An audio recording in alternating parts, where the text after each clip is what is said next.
end term exam for your C programming. ठीक है, तो first let's discuss this paper. So last year भी आपका पेपर 60 मार्क्स का था बिकॉज लास्ट ईयर से ही चेंज हुआ है. उससे पहले आपके 75 मार्क्स का पेपर होता था. सो इंटरनल आपके जाएंगे 40 और एक्सटर्नल आपके लगेंगे 60. ठीक है, फर्स्ट क्वेश्चन जो है it's mixture of all the units. इसमें पूछा है attempt any 4 of the following questions. तो बहुत ही वाइड चॉइस दी है.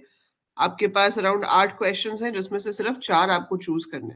सो quite easy in that way. ठीक है, अब क्वेश्चन क्या है? पहला है differentiate built in functions and user defined functions. तो आपको 5 मार्क्स के लिए इसको लिखना है. ठीक है, so you have to write it for 5 marks. तो built in function and user defined function में आपको डिफरेंस बताना है. सो बिल्ट इन फंक्शंस नाम से पता चल रहा है, the functions which are already defined are the built in functions. ठीक है, और यूजर डिफाइंड फंक्शंस जो एज अ प्रोग्रामर मैं खुद से क्रिएट करती हूँ. So the functions which we create of our own as programmer are the user-defined functions, and built-in functions are the already created functions. ठीक है, so built-in functions already defined, user-defined functions we have to define as a programmer. So programmer needs to define. So we have to do this. For this, there is a header file which you need to include, है ना? So ये सारे जो built-in functions होते हैं, so we need to include the respective header file to use the function. Example, अगर आपको sqrt use करना है तो आपको math.h include करनी पड़ेगी. अगर आपको printf यूज करना है तो आपको stdio.h इंक्लूड करनी पड़ेगी, है ना? इसमें ऐसा कुछ नहीं होता. No header file is required. सारा कोड हमने खुद ही लिखना होता है. So no header file is required. बस इसमें हमें फंक्शन खुद वगैरह खुद बनाना होता है. तो इसमें क्या होता है? Only function call is there. So only function call is there. इसमें हमें जहां पे चाहिए वहां पर हम फंक्शन कॉल कर लेते हैं. इसमें क्या होता है? Function declaration, that is prototype, function prototype definition is also required along with the call. जो हम खुद के फंक्शंस बनाते हैं वो आपके लोकल या ग्लोबल दोनों हो सकते हैं.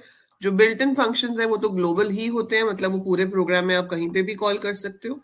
लेकिन जब आप खुद के फंक्शन डिक्लेयर करते हो, अगर आप उसको किसी फंक्शन के अंदर डिक्लेयर कर रहे हो तो वो सिर्फ उसी फंक्शन में से कॉल हो पाएगा और कहीं से कॉल नहीं हो पाएगा. एंड देन आप यहाँ पर एग्जाम्पल दिखा दोगे कोड जिसमें आप दोनों का एक एक कोड बना के दिखा दोगे. जैसे आप बिल्ट इन फंक्शन में दिखा सकते हो पाइथागोरस थ्योरम का, या सिंपल एक नंबर का स्क्वायर रूट निकाल के शो कर दो. यूजर डिफाइंड में आप ग्रेटेस्ट ऑफ 3 नंबर्स बना के दिखा सकते हो, है ना? सो आपके 5 डिफरेंसेस इस तरह से हो जाएंगे. सो 5 मार्क्स में वी विल मेक श्योर कि हमारा एक भी नंबर कहीं पे भी डिडक्ट ना हो. ठीक है जी. So that's how you can explain this. फिर है give an alternative of multiple if statements in C. देखो मल्टीपल इफ स्टेटमेंट्स कब देते हैं हम? जब बहुत सारी कंडीशंस चेक करनी होती हैं. So when you have a series of conditions to be checked, वहां पर हम मल्टीपल इफ स्टेटमेंट्स लिखते हैं.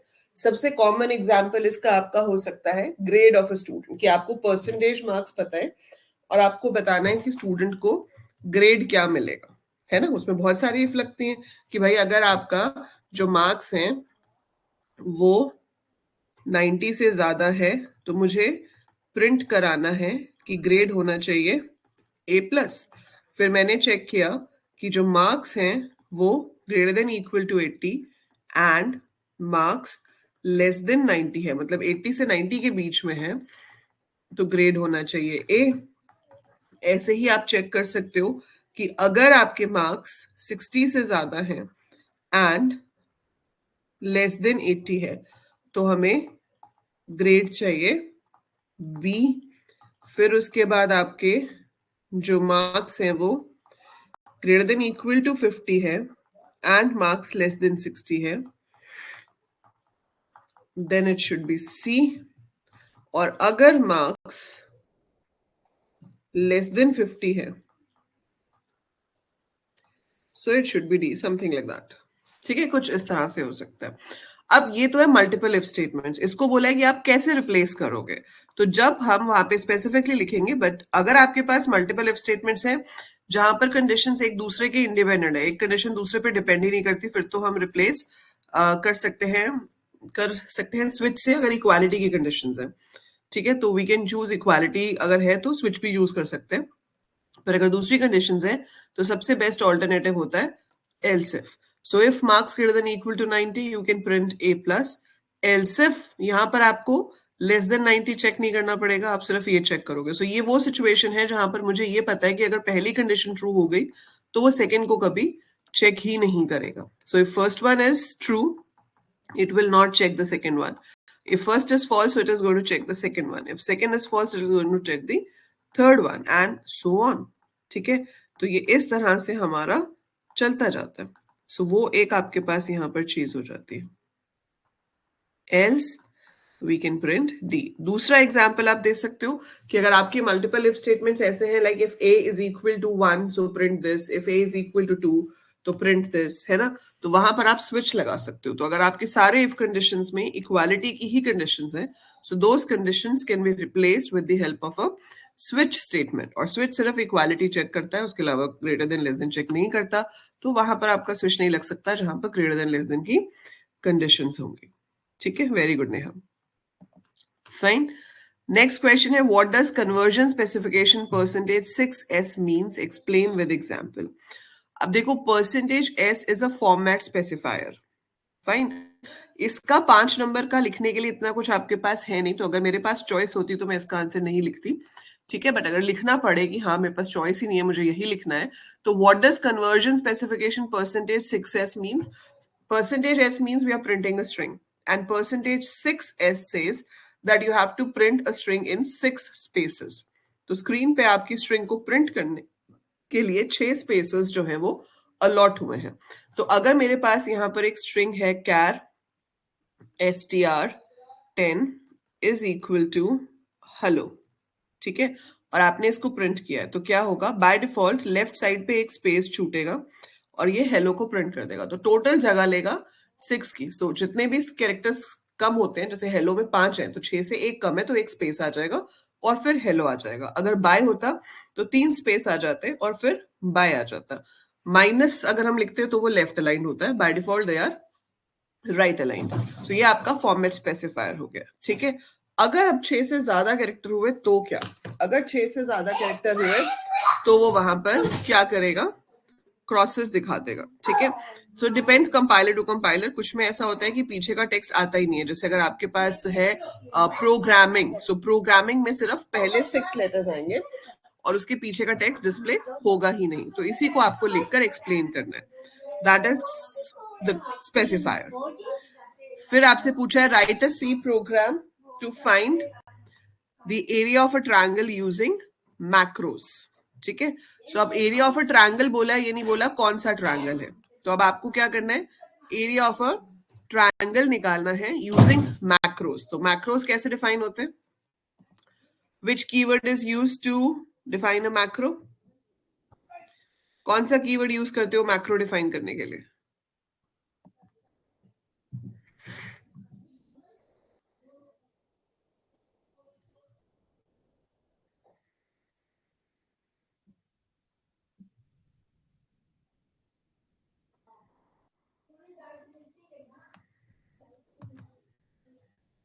Hash define, very good.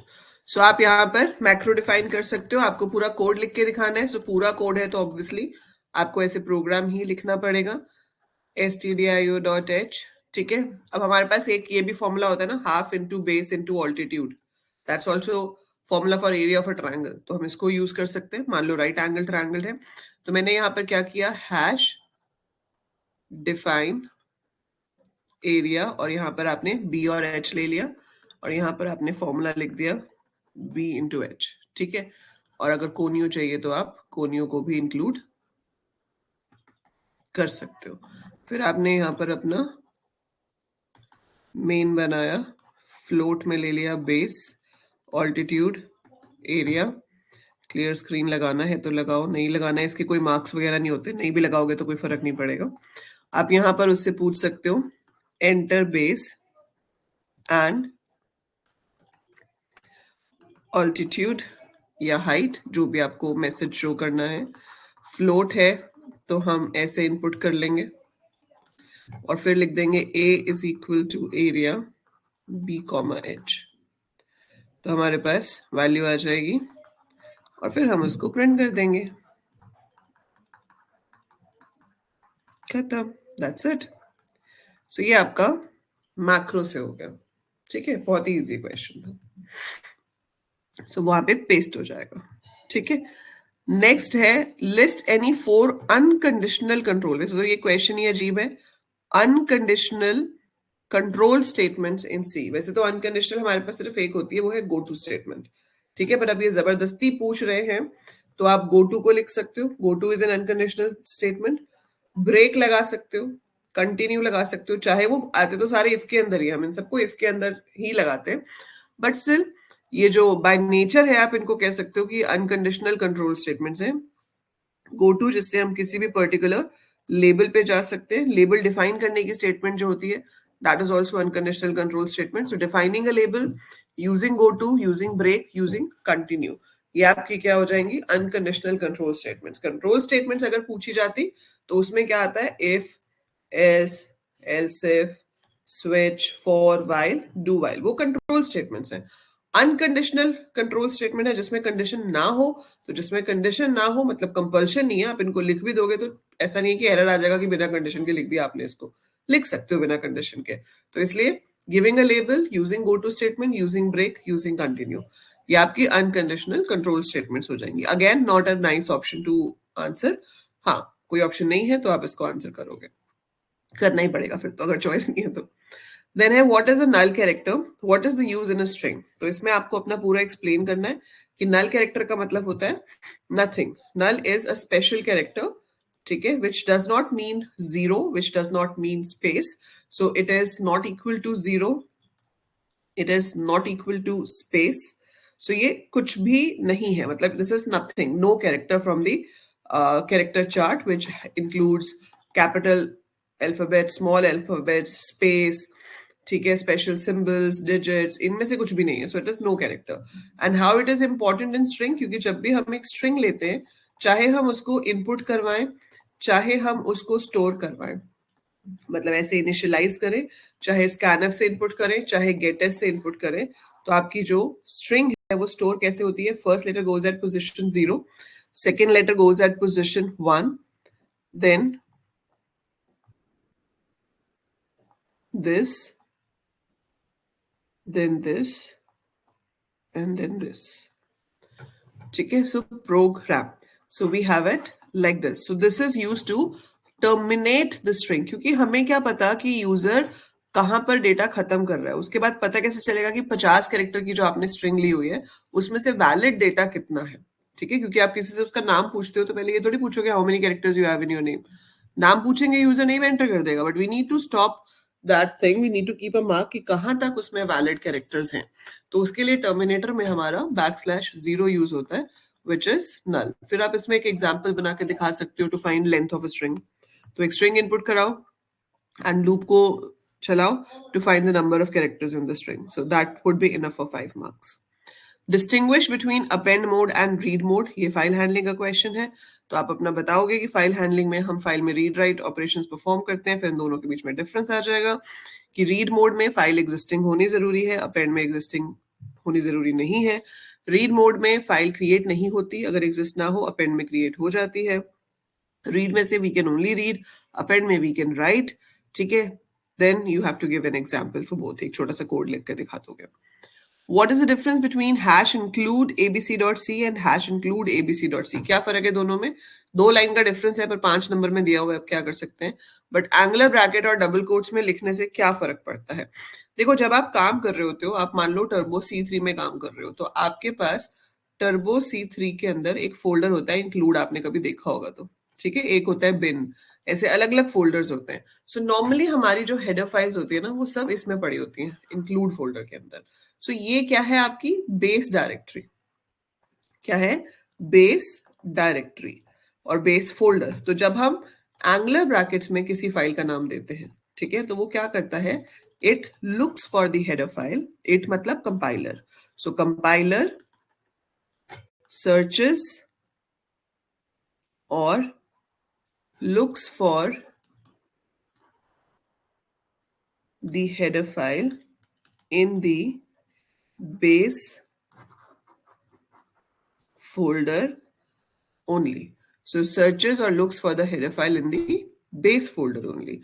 Whereas अगर कोई फाइल आपने डबल कोट्स के अंदर दी है, ठीक है, not in angular brackets, double quotes में दी है, सो कंपाइलर उसको आपके अपने फोल्डर में भी देखेगा. So compiler searches for the header file in current folder as well as the base folder. तो जब हम खुद की हेडर फाइल्स बनाते हैं, आप खुद की हेडर फाइल भी बना सकते हो, आप बहुत सारे फंक्शंस बना के सेव कर दो और फिर आप उसको किसी भी अपने प्रोग्राम में इंक्लूड करके यूज कर सकते हो, और वो आपके अपने फोल्डर में है, तो आप हमेशा उसको डबल कोट्स में डाल के इंक्लूड करोगे, ना कि एंगुलर ब्रैकेट्स में डाल के, ठीक है. So this is the answer for this question.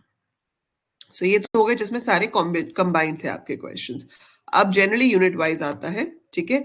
इसमें आपको दिया हुआ है क्वेश्चन 2 और 3 में चॉइस है, ये दोनों ही क्वेश्चन आपके यूनिट 1 से होने चाहिए, पर ऐसा लग नहीं रहा है क्योंकि इन्होंने मैट्रिसेस मल्टीप्लिकेशन का भी यूनिट 1 में दे दिया हुआ है.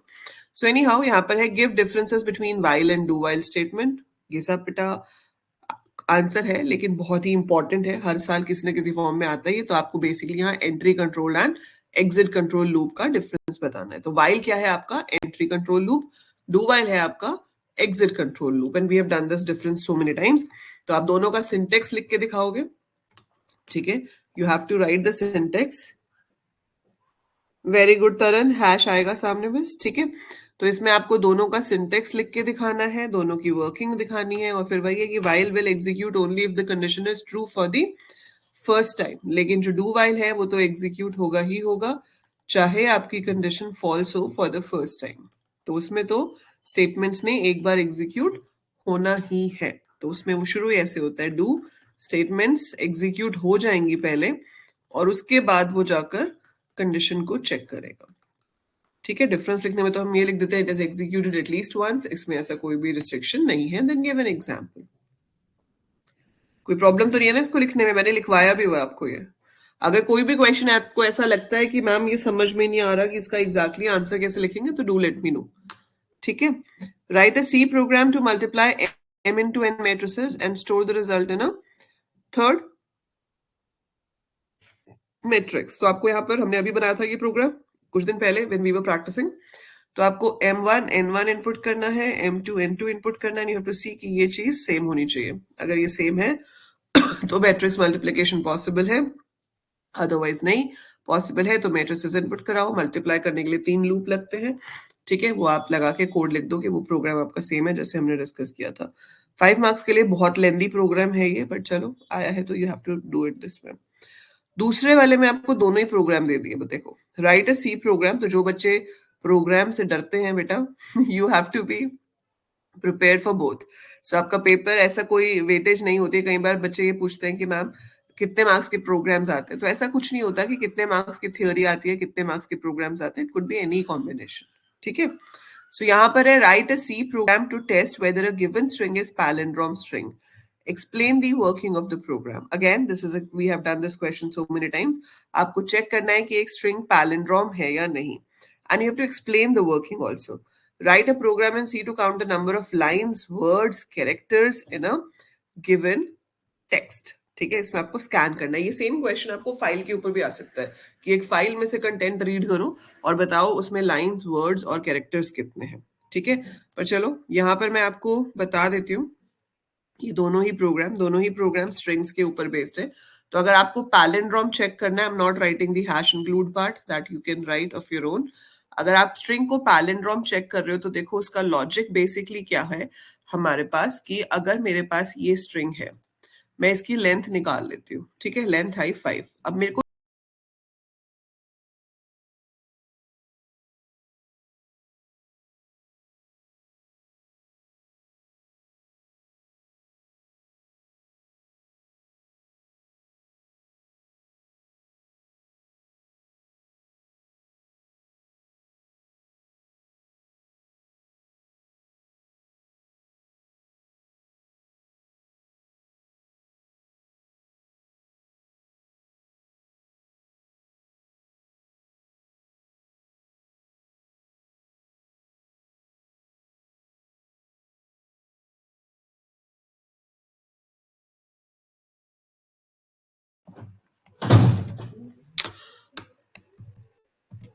सो स्ट्रिंग पैलिंड्रोम चेक करने का बेसिक लॉजिक ये होता है कि आप पहले लेंथ निकाल लेंगे। लेंथ निकालने के बाद आपको फर्स्ट और लास्ट कैरेक्टर को कंपेयर करना है, सेकेंड और सेकेंड लास्ट को कंपेयर करना है टिल दी मिडिल। अगर सारे मैच हो गए तो स्ट्रिंग पैलिंड्रोम है, और अगर मैच ना हुए तो string is not a palindrome. ठीक है, तो मैंने यहाँ पर एक वेरिएबल ले लिया आई, एक एन ले लिया लेंथ के लिए, और एक ले लिया पैलिन। पैलिन को इनिशियली मैंने मान लिया कि हाँ भाई पैलिंड्रोम है। ठीक है, 1 का मतलब ट्रू होता है तो मैंने 1 पुट कर दिया। ठीक है, अब यहाँ पर क्या किया, यूजर से पहले आप स्ट्रिंग पूछ लोगे, तो आपने यूजर को बोला print F enter the string. तो यूजर क्या इनपुट करेगा, स्ट्रिंग इनपुट करेगा। स्ट्रिंग आपके पास आ गई गेट्स एसटीआर करके। ठीक है, आप स्कैनफ भी कर सकते थे। तो आपके पास स्ट्रिंग आ गई, अब आपने लेंथ निकालनी है। तो पैलिंड्रोम के लिए मैंने आपको कहा था कि इनबिल्ट फंक्शंस यूज मत करो, पर आप स्ट्रिंग लेंथ यूज कर सकते हो। नहीं तो इसके लिए भी एक लूप लगाना पड़ेगा। सो इसके लिए स्ट्रिंग डॉट एच आपको ऊपर इंक्लूड भी करनी पड़ेगी। सो आपके पास लेंथ आ गई, अब मैं एक लूप लगा सकती हूँ which could be i is equal to 0, i less than n upon 2, i plus plus. Inside this मैंने एज्यूम किया हुआ है कि हाँ भाई पैलिंड्रोम है। पैलिंड्रोम है मतलब A I must be equal to A N minus 1 minus I. लेकिन अगर नॉट इक्वल टू हो गया तो, सो अगर नॉट इक्वल टू हो गया मतलब पैलिंड्रोम नहीं है। सो इन दैट केस मैंने जो वेरिएबल लिया था 1 उसको 0 कर दिया और लूप को ब्रेक कर दिया, क्योंकि जब मैच ही नहीं करता तो आगे क्यों चेक करना है ना। तो हम मिडिल तक चेक जरूर कर रहे हैं, बट अगर हमें मिस मैच मिल गया तो हम आगे क्यों चेक करेंगे। अगर मैं अंजलि को चेक कर रही हूँ पैलिंड्रोम है या नहीं, तो ए और आई ही मैच नहीं होते ना। तो जब मेरे पास ए और आई ही मैच नहीं होते तो मैं अगला लेटर क्यों चेक करूंगी, मुझे पता है कि it's not a palindrome, right. So जहां पर आपको मिस मैच मिला वहीं पर आपने पैलन में 0 डाल के ब्रेक कर दिया, और अब आप लूप से बाहर आके देख लो कि अगर पैलन की वैल्यू अभी तक 1 है, so I can print that percentage S is palindrome, and वो percentage s क्या है, str, else you can say it is not a palindrome. So that's how we can check whether a string is a palindrome or not. Right? So that is how we write the program. तो आपको first और last letter को compare करना है. So I n minus 1 minus I, ये ही सारी कहानी है। ठीक है, ये बबल सॉर्ट में भी लॉजिक यूज होता है। जब ये 0 होगा तो 5 minus 1 is 4, so 4 हो गया। जब ये 1 होगा तो 5 minus 1 minus 1 is 3। जब ये 2 होगा तब तो आपका लूप ही वैसे रुक जाएगा, बट ये भी 2 होगा। So that way it help you to match the characters। ठीक है, जो सेकंड प्रोग्राम है उसमें आप स्ट्रिंग तो ऐसे इनपुट करा लोगे, और स्ट्रिंग इनपुट कराने के बाद आपको क्या करना है, एक लूप लगाना है for i is equal to 0, i less than n, i plus plus. अंदर चेक करो कि अगर तो a i backslash n है मतलब इट्स अ न्यू लाइन, तो आप वेरिएबल्स ले लो, lines is equal to 0, words is equal to 0, और नंबर ऑफ कैरेक्टर्स तो हो गए, number of characters in the string that is the length, वो तो आपका एन ही हो गया। तो एन हो गया आपका टोटल नंबर ऑफ कैरेक्टर्स। आपको वर्ड्स और लाइंस निकालने हैं तो आप लाइंस में 0 पुट करो, वर्ड्स में 0 पुट करो। अगर बैक स्लैश एन आता है मतलब लाइन प्लस प्लस, और अगर स्पेस आता है मतलब वर्ड प्लस प्लस, क्योंकि हर 2 वर्ड्स के बीच में स्पेस होता है। सो दैट बेसिक लॉजिक आप वहां पे लगा सकते हो। नहीं करना बेटा अंगद, ये मैंने पहले भी बताया था। अगर 5 मार्क का क्वेश्चन आता है आप इस तरह से नहीं करोगे जो अंगद ने लिखा है। आपने तो स्ट्रिंग रिवर्स कर लिया ना, आपने खुद का लॉजिक नहीं लगाया इसमें। इसमें पूरे मार्क्स मिले उसके चांसेस कम हो जाते हैं। ये सही है, प्रोग्राम गलत नहीं है, program will work, give you the same result. But जब आपको 5 मार्क्स का क्वेश्चन दिया जाता है वो एक्सपेक्ट कर रहे हैं कि आप एक लॉजिक लगाओगे। अगर ये क्वेश्चन 4th यूनिट में आता है, ये भी थोड़ा आपको ध्यान देना पड़ेगा। अगर ये क्वेश्चन 4th यूनिट में आता है तो आप ये अंगद के स्टाइल से कर सकते हो। Then you can put all these functions, क्योंकि 4th यूनिट है ही हमारी फंक्शंस के ऊपर, है ना।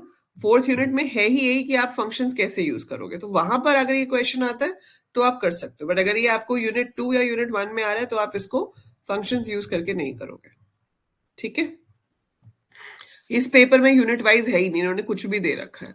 अब स्ट्रक्चर जो है वो क्वेश्चन 4 में आ गया। What is a structure, how is it different from an array, how are they defined and initialize, explain with example. वैसे तो बहुत इजी क्वेश्चन है ये, आपको बताना है स्ट्रक्चर क्या है। So structure is a user defined data type which is used to group the different elements together which describes a record. ठीक है, how is it different from array, array जो होता है वो कंटीग्यूअस होता है, स्ट्रक्चर जो होता है वो कंटीग्यूअस नहीं होता। एरे जो है वो होमोजीनियस होता है, स्ट्रक्चर कैन बी हेट्रोजीनियस, अलग अलग टाइप की वैल्यूज सकती है। Array is a derived data type, structure is a user defined data type. ठीक है, एरे तो खुद एक वेरिएबल है, लेकिन स्ट्रक्चर एक डेटा टाइप बन जाता है। So structure is a data type, array is just a variable of a particular data type. ठीक है, फिर आपको बताना है स्ट्रक्चर बनाते कैसे हैं, ठीक है, और उसमें इनिशियलाइज कैसे करते हैं। So write some code about that. Then write a C program by using structures to read the following information of 100 employees. Employee का नाम, employee number, experience in years and salary. The program should print the number and name of employees who have 5 years or more experience but salary less than 10,000. तो आपको 100 employees के लिए ये चीजें input करवानी है। ठीक है, क्या क्या कराना है? एम्प्लॉय का नाम, नंबर, एक्सपीरियंस एंड सैलरी।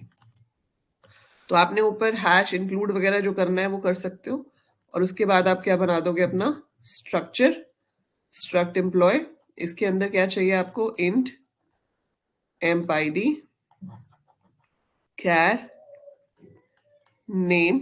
खुद बनाओगे कि मैं बना के दिखाऊं? सैलरी और एक्सपीरियंस, ये बन गया। आप इसको मेन के अंदर भी डिफाइन कर सकते हो, ऐसा नहीं है कि बाहर ही करना पड़ता है, दैट्स अप टू यू। और आपको 100 एम्प्लॉयज चाहिए तो आप ले सकते हो struct employ EMP 100 and then you need a variable for the loops. तो आप यहां पर एक लूप लगाओगे जो कि 100 टाइम्स चलेगा, और इसके अंदर आप कोड लिखोगे इनपुट करने का। मैं वो प्रिंटफ वगैरह नहीं लिख रही हूँ, but basically you have to input 4 things. So it should be emp i dot emp ID, then emp I dot name and similar way salary and experience. फिर उसने आपको कुछ प्रिंट कराने के लिए बोला है, तो आपको फिर से लूप लगाना पड़ेगा which will work for 100 times and now you're just going to check the condition. तो कंडीशन आपकी क्या थी कि 5 years से ज्यादा उसका एक्सपीरियंस होना चाहिए, बट सैलरी जो है वो 10,000 से कम होनी चाहिए. सो हम यहाँ पे क्या लिखेंगे? Amp I dot experience is less than 5, greater than 5, who has 5 years or more experience. 5 years or more मतलब greater than equal to, 5 वाले को भी दिखाना है, 5 से ज्यादा वाले को भी दिखाना है. And employee dot salary less than 10,000, तो आप इसकी डिटेल्स को शो कर दोगे. सो दैट इज इट. बहुत ही इजी क्वेश्चन है, बहुत ही इजी, लेंदी है पर बहुत ही इजी क्वेश्चन है. ठीक है, राइटर बना के देखना है, इसको एग्जीक्यूट करके देखना, आपको और ज्यादा अच्छे से समझ आएगा. Write a recursive function to display the first nth terms of the Fibonacci series. Also write the main program. इसमें सारा कोडिंग वाला है, ये पूरा पेपर ही कोडिंग वाला है. Write a function to add 2 integers and another function to multiply 2 integers. That's very easy. ठीक है, तो इसमें से आपको अगर चॉइस होती तो ऑब्वियसली आप फोर्थ वाला करते मेरे हिसाब से. ठीक है, वो ज्यादा स्कोरिंग है, ज्यादा इजी है. रिकर्शन ऑफ फिबोनाची भी बहुत सिंपल है, क्योंकि बहुत बार कर चुके होते हैं. ऐसा नहीं है कि कोई अनएक्सपेक्टेड क्वेश्चन आ गया, तो आपका ये एक्सपेक्टेड क्वेश्चन होता है. फिबोनाची सीरीज या फिबोनाची सीरीज, आप जो भी कहो. इसमें होता क्या है कि पिछले 2 को ऐड करो अगला नंबर आएगा, पिछले 2 को ऐड करो अगला नंबर आएगा, and so on. So you just have to keep adding the previous 2 numbers to get the next number.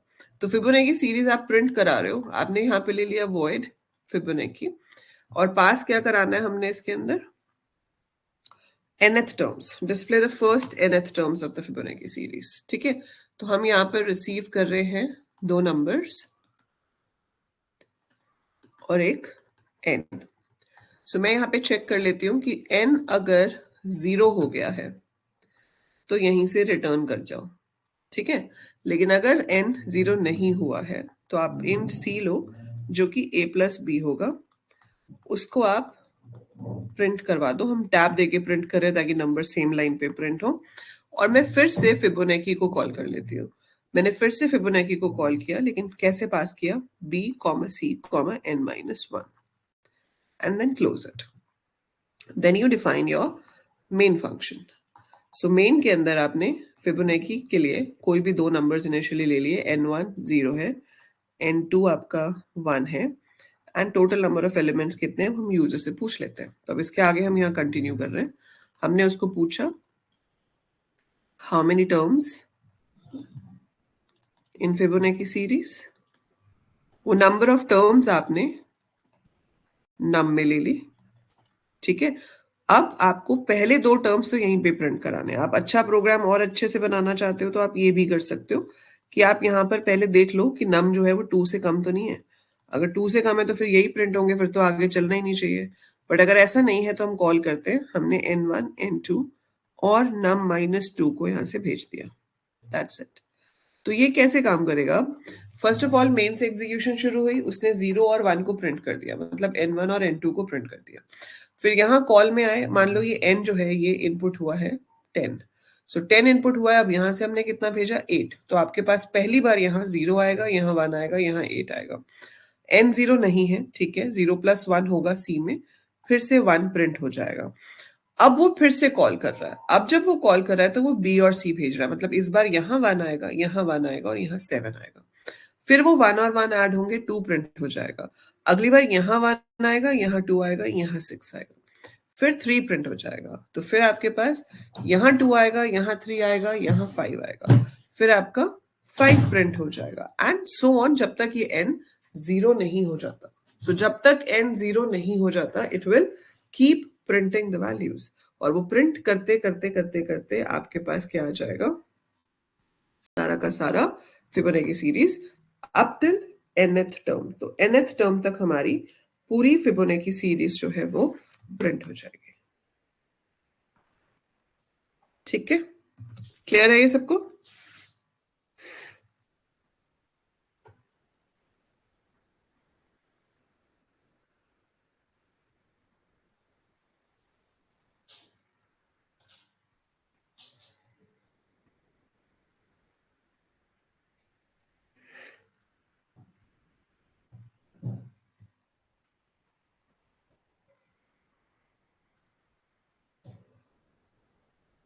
Clear है सबको? ये तो आप मुझे बना के दिखाओगे। एक फंक्शन बनाना है जिसमें 2 नंबर भेजने हैं, वो दोनों नंबर्स को ऐड करके रिटर्न करेगा। एक फंक्शन बनाना है आपने जिसमें 2 नंबर्स भेजने हैं, वो दोनों को मल्टीप्लाई करके रिटर्न करेगा। ठीक है,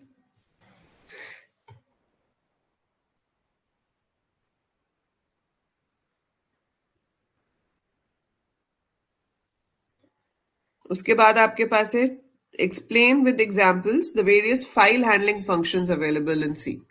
तो ये फाइल हैंडलिंग फंक्शंस में आपको f ओपन बताना है, f क्लोज बताना है, f get c, f put c, f get s, f put s, f print f, f scan f write, f read and f eof। ठीक है, तो ये सारे फंक्शंस जो हम फाइल्स पे काम करने के लिए यूज करते हैं, you have to explain all of these. ठीक है, फिर है what is a preprocessor, explain the various preprocessor directives.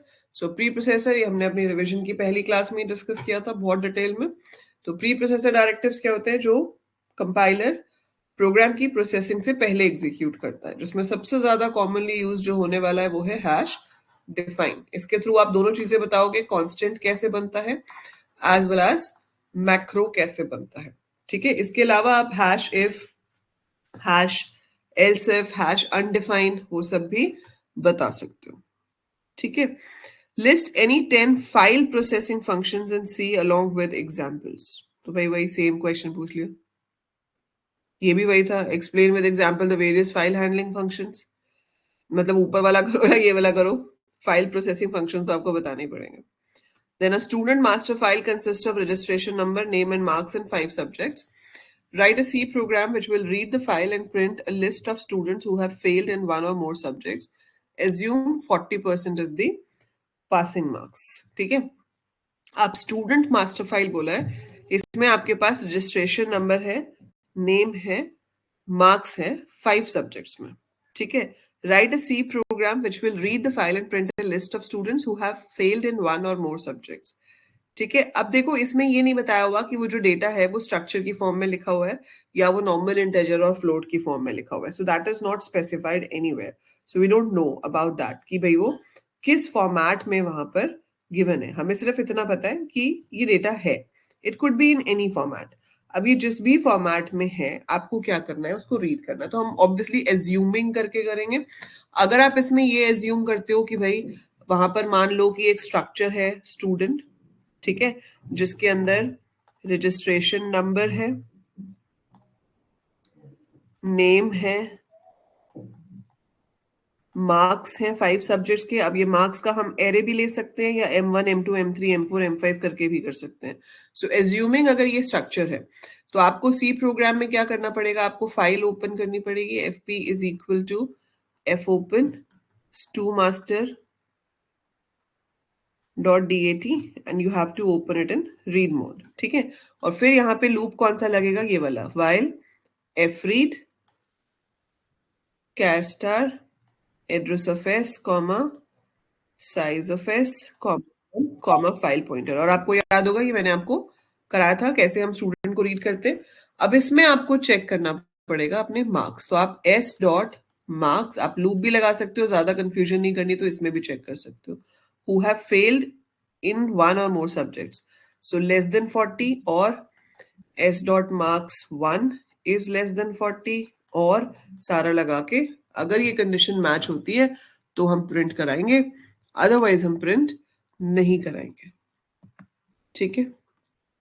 हाँ जी बेटा, हु रेज्ड हैंड, किसने हैंड रेज किया था? आपको समझ आया इसको आप कैसे लिखोगे?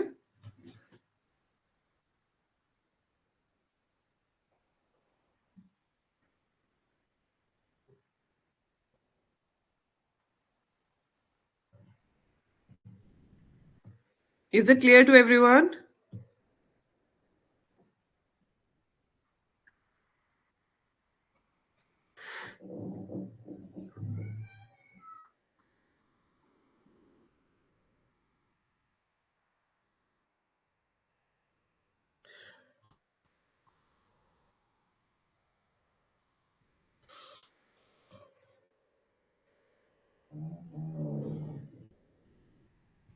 यस नो कुछ तो लिखो।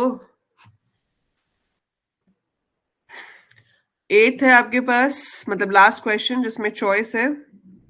8th है, write a program in C to create a file name department for storing information about employees. The record consists of name of the staff, designation, basic pay, and earning. Calculate the earnings as basic plus DA, where DA is 159% of basic pay. Then I declare a pointer to call the functions with two integer arguments. Using the pointer, call the function to find sum and product of any two given integers. या फिर choice है, what is a union? For what kind of applications are unions useful? Explain with an example. And write a C program calls a function reverse which accepts a string and display its reverse. ठीक है, तो इसमें जो 8th का A part है that can also be done with the help of structures only. तो उसको भी हम किससे कर सकते हैं? स्ट्रक्चर से कर सकते हैं, ठीक है। स्ट्रक्चर से कैसे कर सकते हैं? आप पहले एक स्ट्रक्चर बना लोगे for the employee, storing information about employee ही है, ठीक है। तो उसमें आपको क्या करना पड़ेगा, आप यहां पे बनाओगे स्ट्रक्ट एम्प्लॉय, फिर उन्होंने जो जो बोला है वो आप इसके अंदर ले लोगे, ठीक है। फिर आपको कहा गया है कि उसको आपने ऐड कराना है फाइल में, ठीक है। कितना कराना है ये नहीं बोला, the record consist of the name of the staff, ठीक है। तो आप यहां पर जब इसको बनाओगे, आप यहां एम्प्लॉय का एक वेरिएबल डिक्लेयर कर लोगे, स्ट्रक्ट एम्प्लॉय ई, फाइल का आपका एक पॉइंटर डिक्लेयर हो जाएगा, ठीक है। फाइल को हम ओपन कर लेंगे अपेंड मोड में, फाइल का नाम है department .dat and you should open in append mode ताकि पुराने एम्प्लॉयज भी रहे, नया एम्प्लॉय भी राइट हो सके। फिर आप अपने एम्प्लॉय की बेसिक इंफॉर्मेशन एंटर करोगे, like enter the ID and name, तो उसमें आपने अपना रजिस्ट्रेशन नंबर वगैरह इनपुट करवा लिया, सो scanf %d %s, so it should B e dot registration number, e dot name. फिर आपको बोला गया था कि सैलरी इनपुट करवाओ, नेम ऑफ द स्टाफ, अच्छा नंबर नहीं था, नेम है, डेजिग्नेशन है और बेसिक पे है, ठीक है। सो नेम है, डेजिग्नेशन है, बेसिक पे है, तो आप यहाँ पे इसकी जगह पर %s ही कर दो, यहाँ रजिस्ट्रेशन नंबर की जगह डेजिग्नेशन हो जाएगा, so it should be char designation name like this, and you need int basic and earning. ये चीजें हमें स्टोर करनी है. फिर आप उससे उसकी सैलरी पूछ लोगे. तो एंटर सैलरी पूछा हमने. सैलरी हमने रीड करवा लिया. अगर आपने इंटीजर लिया है, फ्लोट लिया है, तो परसेंटेज एफ लोगे. ई डॉट सैलरी. अब आपको कहा है कि आपको अर्निंग निकालनी है. तो अर्निंग कैसे निकालनी है? E dot salary plus DA. DA कितना बोला है? 159%. So E dot salary plus 159 into E dot salary upon 100. तो जो भी आएगा वो ऐड होके ई डॉट अर्निंग बन जाएगा. फाइल में राइट कराने के लिए आप लिखोगे F write char star address of E comma size of E, comma 1, comma FP. फिर हम प्रिंट कर सकते हैं employee added.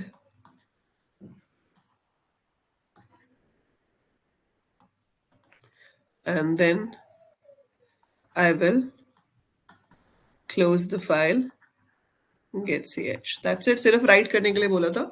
So this is how you can write. अगर read करने के लिए बोला जाएगा तो आप इसको R मोड में ओपन करोगे और read हमेशा लूप के अंदर होता है. तो while ब्रैकेट में आपका लूप आ जाएगा एफ रीड वाला. एफ रीड की हेल्प से आप रीड करते जाओगे और उसको प्रिंट करवाते जाओगे.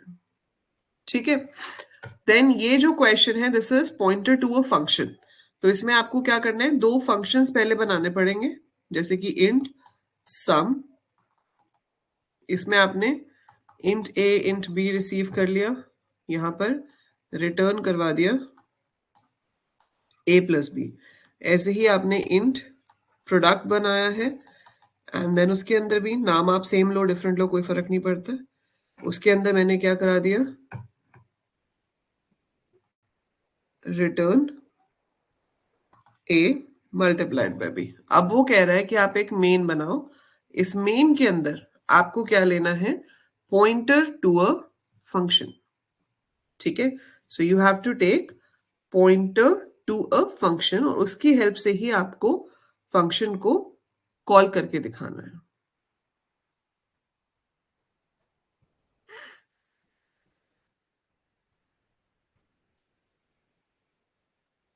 ठीक है. तो ये कैसे करोगे वो आपको यहां पर शोकेस करना है. तो हम जो यहां पर पॉइंटर ले रहे हैं वो किसी डेटा टाइप को स्टोर नहीं कर रहा है. ठीक है. It's not pointing to any variable. It's pointing to a function. तो आप कैसे डिक्लेयर करोगे? इंट स्टार कुछ भी नाम दे दो. Let's say F P T R दे दिया और इसका टाइप सेम होना चाहिए. So int comma int. ठीक है. तो हमने कैसे डिक्लेयर किया? Int star F P T R. मतलब ये जो पॉइंटर है ये फंक्शन का पॉइंटर है और आगे भी आपने इंट कॉमा इंट लिख दिया. अब आपको इसको कॉल कराना है. तो कॉल कराने के लिए आप पहले क्या करोगे? एफ पी टी आर जो है आप चाहते हो कि पहले वो ऐड के लिए काम करे. बट उसके लिए लेट्स से मैंने दो नंबर्स लिए हुए यहाँ पे n1 n2 और रिजल्ट. और अभी आप यूजर से भी इनपुट कर सकते हो या मैं ऐसे खुद से कुछ भी वैल्यूज पुट कर रही हूँ. अब मैंने क्या किया? F P T R is equal to sum. So इससे क्या होगा? अब ये पॉइंटर इस वाले फंक्शन को पॉइंट कर रहा है. ठीक है. अब आपको उसको कॉल करना है. तो आप इसको कॉल कैसे करोगे? Result is equal to F P T R. ठीक है. So result is equal to F P T R और यहां पर आप अपनी जो वैल्यू है उसको पास कर दोगे. क्या वैल्यूज है हमारी? n1 और n2. तो अब ये जो रिजल्ट आएगा वो अपने आप से ऐड को कॉल करेगा. इसी में हम फिर दिखा देंगे. मतलब हम यहाँ पे प्रिंट करा सकते हैं इस रिजल्ट को जो भी आया आपका. You can print that. और फिर अगली लाइन में हम ऐसे दिखा सकते हैं कि हम इसमें असाइन कर दें प्रोडक्ट. और अब अगर आप कॉल करते हो result is equal to F P T R तो वो अब आपको प्रोडक्ट ला के देगा. तो जब हम उसमें इनिशियलाइज मतलब जिसका भी जिस फंक्शन का भी एड्रेस आप भेजोगे तो वो उसके रिजल्ट को ही कैलकुलेट करेगा. So we can call a function like this. So this is pointer to a function. ठीक है.